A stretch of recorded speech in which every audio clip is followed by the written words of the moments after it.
Favourite cake, I've got to say, sponge cake with fresh cream and loads of strawberries. Carrot cake. Ben's cheesecake. Coffee cake, I think. Walnut cake. Schwarzwälder Kirschtorte.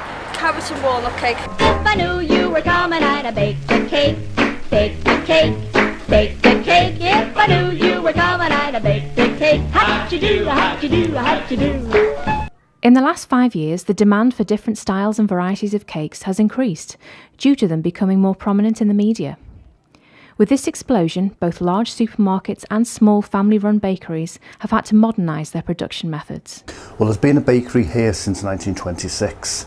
It was started off by a lady called Miss Glaister, and she used to bake in her mum's kitchen and sell in the front room. The actual methods haven't really changed that much, in the sense that when Miss Glaister was here, she'd have done everything by hand, because she wouldn't have had a machine, whereas now we use machines to mix cakes on. We don't actually bake the sponges, but we just put the cream and jam in them, so they come in pre-packed. The cream sponges are £1 now, so they fly out about 30 a day, and then maybe more at the weekend. However, not all of us can afford to buy cakes and have returned to the idea of making our own, thanks to various TV shows. The biggest change, I think, now can really be put down to probably television programmes. That's really changed it.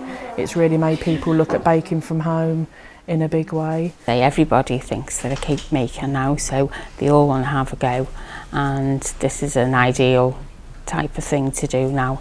And with the economical climate, I think people think that by making their own it is cheaper, and that's what I think people are doing now. I've done baking from home since I was a young girl up until now, with a family of my own, so yes, I do a lot of baking. When I left school, I looked through a magazine and saw wedding cakes, and that's what gave me the idea. I thought I'd love to be able to make those, and I went to catering college and then put the cakes aside for a long time, and then came back to it once I had children, really. From children's birthdays to Christmas to weddings, cakes for special occasions have become more tailored around individual tastes and styles. As you can see from behind me, bling, butterflies, anything sparkly at the moment is in. That's the trend at the moment. I think they've changed a lot over the years. I think they've become more minimalist to what they used to be. Used to have a lot of icing on and a lot of decoration, a lot of royal icing, hard icing, so I think they've changed a lot over the years.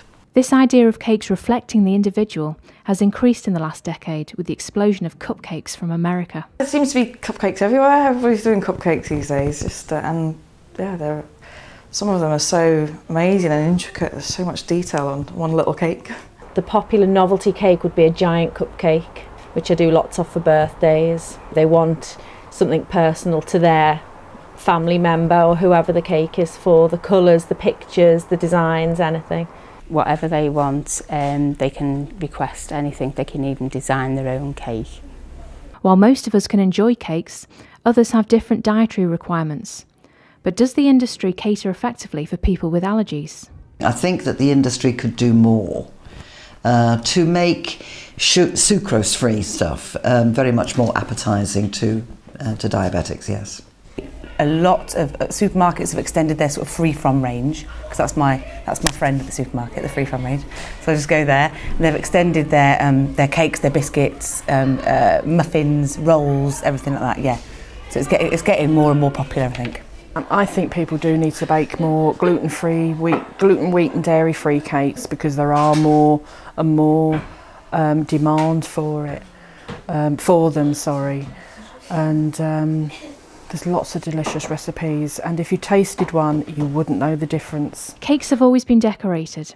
However, recently they've become more detailed, and many people consider it both an art and a skill. I think if you've got an artistic flair, or you're good at art, I think that's what made me go into cake decorating as well, because I liked art at school. So, not that I was very good at art, but I liked it. The baking is a skill, and the decorating of them and the making of the figures and models is probably an art. Personally, it's my hobby. I do it as a hobby, but the stuff that I've seen in magazines and on the internet and stuff, it's definitely an art form. There's a lot of work goes into them.